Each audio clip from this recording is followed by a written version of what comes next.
Hey everyone, today I want to cover another one of the unique detailing tools that I have. This is by far the most expensive piece of equipment that I have for detailing my vehicles, but it is very effective and it works very well. This is a carpet and upholstery extractor.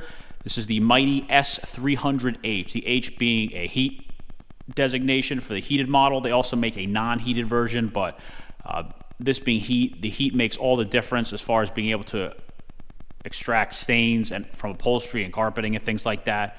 So this unit is typically found in the $700 to $800 range, and the non-heated version typically about $500 to $600. I got this one on Black Friday for 25% off, so I was able to get the heated model for $600. So pricey, no doubt, but a great piece of equipment. This is much better than a homeowner version, some of the cheap basic ones that you see made by vacuum companies. This is much more capable than that, but it's nowhere near as expensive as a $1,000, $1,500, $2,000 upholstery extractor, the full professional ones. But this is great for do-it-yourself homeowners like me that like to keep all your vehicles very clean.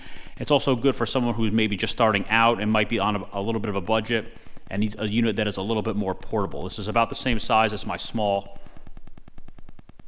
vacuum that I have for cleaning my vehicles, so it is very portable and relatively lightweight. So if you've ever used a carpet or upholstery extractor before, especially a professional grade machine, this is set up basically exactly how those would be set up.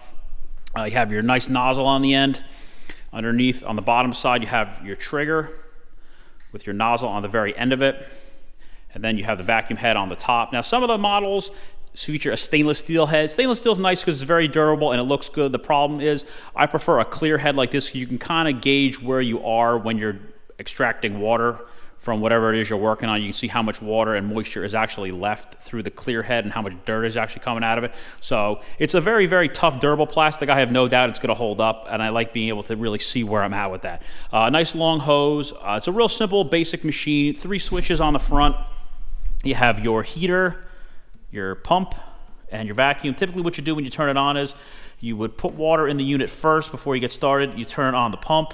You then put the nozzle in the water return and just bleed out any air in the system. Then I would turn on the heater, and when it's time to actually start extracting, you turn on the vacuum. So it's a real simple, basic setup.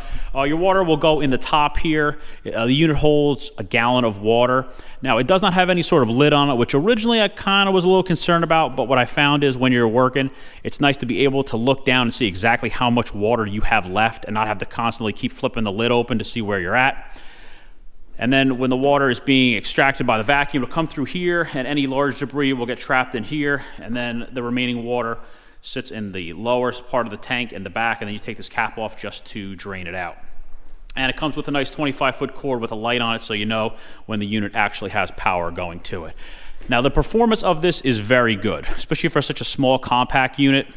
The water gets very hot coming out of this machine. You really can't even touch the metal parts of the hardware here because it gets so hot. That's why it has this little plastic piece on here, and then on here you have this nice pad. So the water does get extremely hot, and believe me, it makes all the difference in the world to do any sort of extracting with heat. It makes a tremendous difference.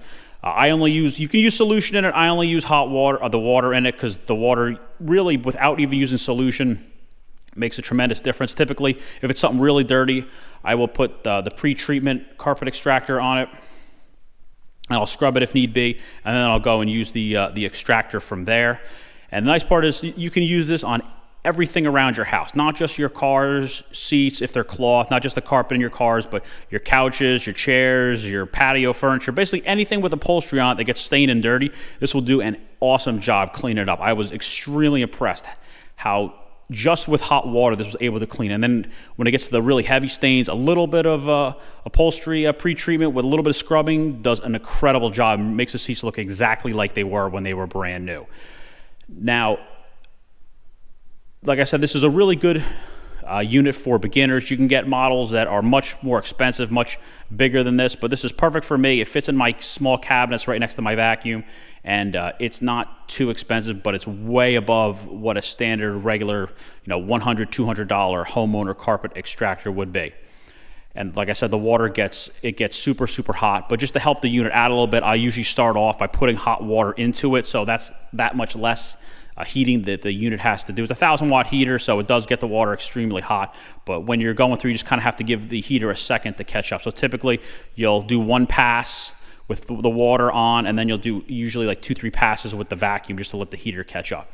Now, I checked a lot of reviews before I bought this, and the main complaint that I was seeing is people were complaining that the vacuum was not strong enough compared to something like I'll pull over my little shop vac here.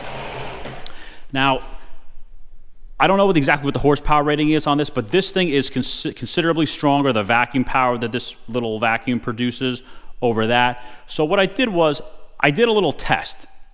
I started off with that, and I did some extracting with that, and then I went over with this, which has much stronger vacuum with a attachment like this. Now, typically people who really were just starting off or don't really have extractors, the other way to use it is you can use a dry vac like this as an extractor. You can get whatever you're working on wet, and then use this tool, because this creates a good vacuum, to basically use as a sort of an extractor in a way. And what I found was, even though this had considerably more vacuum strength, it doesn't actually get your upholstery any drier. So I was going back and forth between each one, and I found that that little bit of dampness, it's not really any standing water that's left over, but any sort of dampness that's still in whatever you're cleaning, it really just has to evaporate on its own. You really can't get that last little bit out. So even after I did a ton of passes with this thing, and then I did a ton of passes with this just to see if it would make it any better, this really didn't make it any better, because that last little bit of moisture sort of has to just go away on its own. I think the best thing you can really do is have whatever you're working on in an area with low humidity, so it naturally evaporates quicker. But once I was able to figure out that that last little bit of dampness, no standing water was there, and that it wasn't really anything that either machine could do, I was very satisfied with this, and it was able to get it just to that last little bit of dampness that it takes a couple hours to evaporate on its own. So it's a good little unit. Definitely something I recommend for someone who's willing to invest the money into something like this and wants something better than a homeowner kit, but really doesn't want to go crazy or not really justify using a $1,500, $2,000 machine. This is a great start. So hope you enjoyed the video. Thanks for watching.